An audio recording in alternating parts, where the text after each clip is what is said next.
You said something completely normal to someone you care about. Maybe a joke. Maybe just a comment. And then for the next 4 hours your brain played it back on a loop. Different angles. Worse each time. You knew it was fine. You told yourself it was fine. But some part of your brain just would not let it go. That is not a character flaw. That is a tiny, ancient structure the size of an almond running your entire emotional life whether you like it or not. And today you're finally going to meet the team responsible. That spiral you just thought about? That's one output of a system that also produces love, rage, grief, and joy all routed through the exact same network. It's called the Limbic System. And it was making decisions about your emotions before your rational mind ever got the memo. Let's go. Because once you see how this system works, you cannot unsee it. We break down brain science in plain, real language because understanding your mind is one of the most genuinely useful things you'll ever do. By the end of this, you'll know exactly why you feel the way you feel and what is actually happening inside your skull when emotions take over. Let's build this from the ground up. What is the limbic system? So what exactly is the limbic system? The word limbic comes from Latin. Limbus meaning border or edge. And that's exactly where it lives, right along the inner rim of your brain, sandwiched between two worlds, the ancient, instinct-driven brainstem below and the rational, logical cortex above. Think of your brain as a company. I'm going to use this metaphor all the way through, so hold on to it. The CEO floor, your prefrontal cortex. Logic. Reason. Long-term thinking. The emotion department, the limbic system. Our main character today. The basement, the brainstem. Heartbeat. Breathing. Keeping the lights on. Now here's the power dynamic nobody talks about. The emotion department does not report to the CEO. It has a direct line. It can walk straight in. Unannounced. No appointment. No knock. You know that moment when you try with everything you have to logic your way out of replaying a conversation? When you literally say to yourself, "This is fine, I know this is fine, stop thinking about it," and it doesn't work? That is the emotion department walking into the CEO's office and flipping the conference table. The CEO is still there. Still capable. But nobody's listening to him right now. The limbic system is millions of years old. It evolved long before rational thought existed. Which is why when it speaks, it doesn't ask permission. But the emotion department isn't one person. It's a whole team. And each member has a very specific job. Let's meet them. The key structures. 1. The amygdala.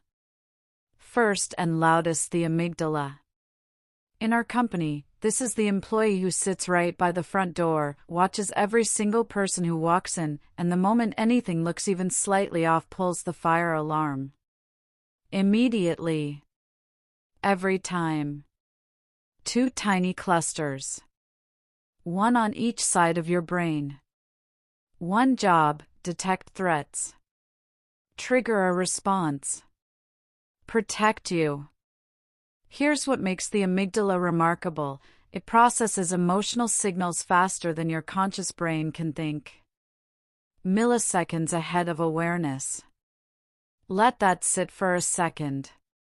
Your emotional reaction to something happens before the thinking part of your brain even receives the signal. You are not choosing to feel first. You are built to feel first. That's why you flinch before you know you flinched. That's why you feel afraid before you understand why you're afraid. And that conversation you replayed for 4 hours? Your amygdala flagged it as a social threat, rejection, disapproval, loss of connection, and kept that alarm ringing long after any real danger had passed. Because here's the one thing the fire alarm simply cannot do: it can't tell the difference between a hungry lion and an awkward text message. Same alarm. Same volume. Every single time, whether the threat is real or completely imagined. It's not broken. It never was. It's just ancient, and it is doing exactly what millions of years of evolution built it to do. 2. The hippocampus. Before I introduce the next one, I need you to do something. Think about the most embarrassing moment of your life. The first one that comes to mind. Got it? I bet it came up fast. And I bet it didn't just arrive as information, it came with feelings. Not just this happened at this time, but the heat in your face. The sound of the room. The exact way your stomach dropped. That is the hippocampus. Shaped like a seahorse, sitting right inside the emotion department. Its job is memory. Specifically, converting your daily experiences into long-term storage. But here's the detail that changes everything: the hippocampus works in constant partnership with the amygdala. And the amygdala whispers to it. How much did this moment matter? High emotion equals stronger memory. That's why you can't remember what you had for lunch 9 days ago. But you can replay your most humiliating moment in full HD with surround sound on demand. Emotion tags memory. Intensity burns it in deeper. That's also why trauma persists long after the original moment is gone. The fire alarm marked it maximum threat. The archivist filed it maximum detail. The brain isn't being cruel. It's being thorough. The archivist remembers everything the fire alarm told it to remember. Hold on to that. Because now we need to talk about what happens after the alarm goes off. 3. The hypothalamus.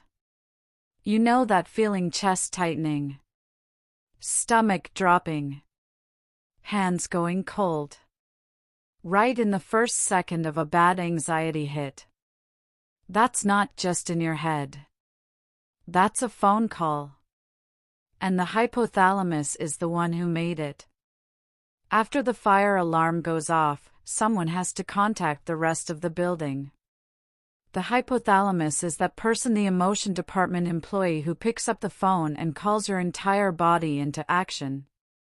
Stress signal? It triggers cortisol. Adrenaline. Everything sharpens. Moment of genuine connection? It's involved in releasing oxytocin, your bonding hormone. Too hot, too cold, too hungry, too tired? The hypothalamus is tracking and adjusting all of it, constantly working to keep you in balance. Scientists call that homeostasis. This is the biology behind why emotions are never purely mental events. When someone says stress is making them physically sick, there's no exaggeration there. The emotion department called the body. The body always answers.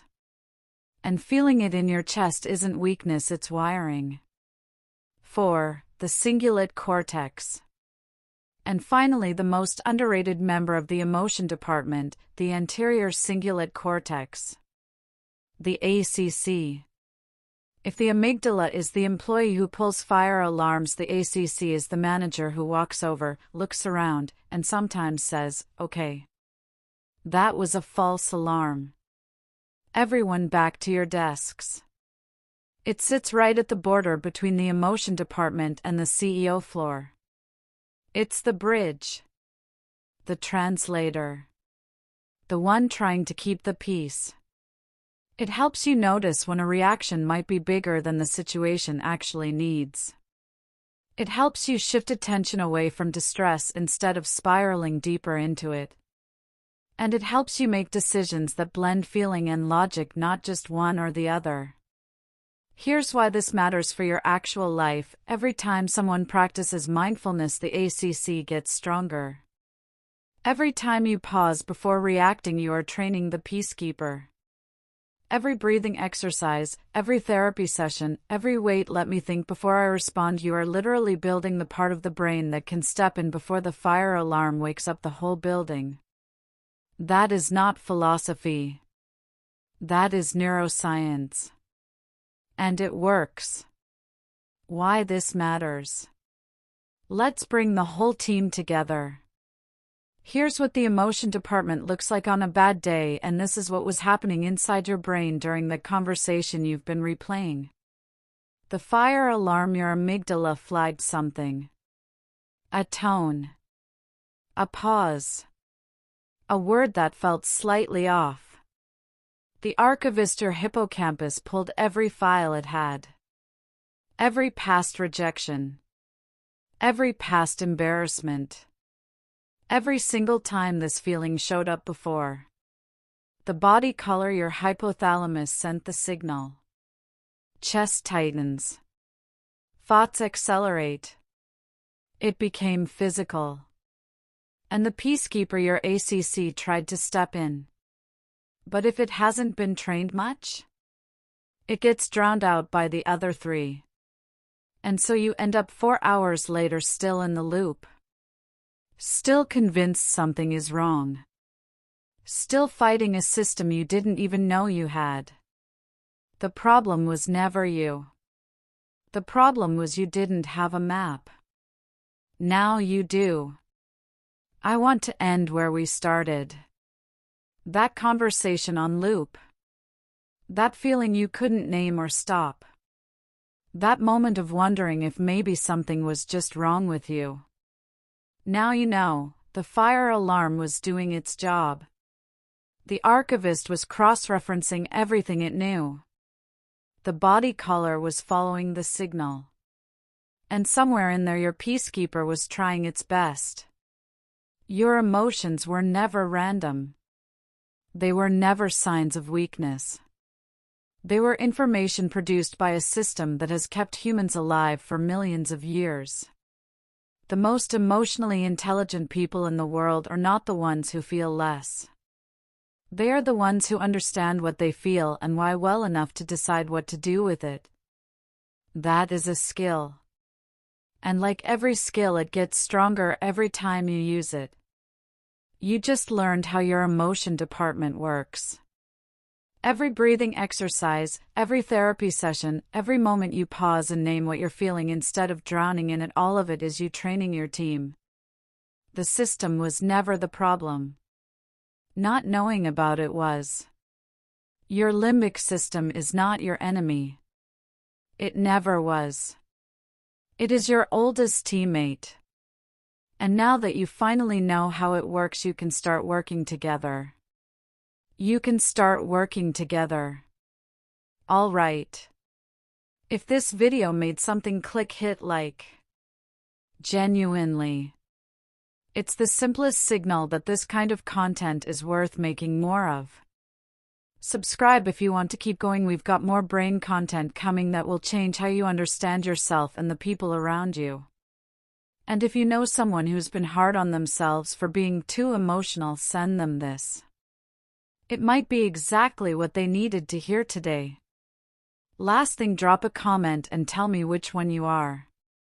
And be honest, most of us are the fire alarm and we know it. Fire alarm. Archivist. Body color. Or Peacekeeper.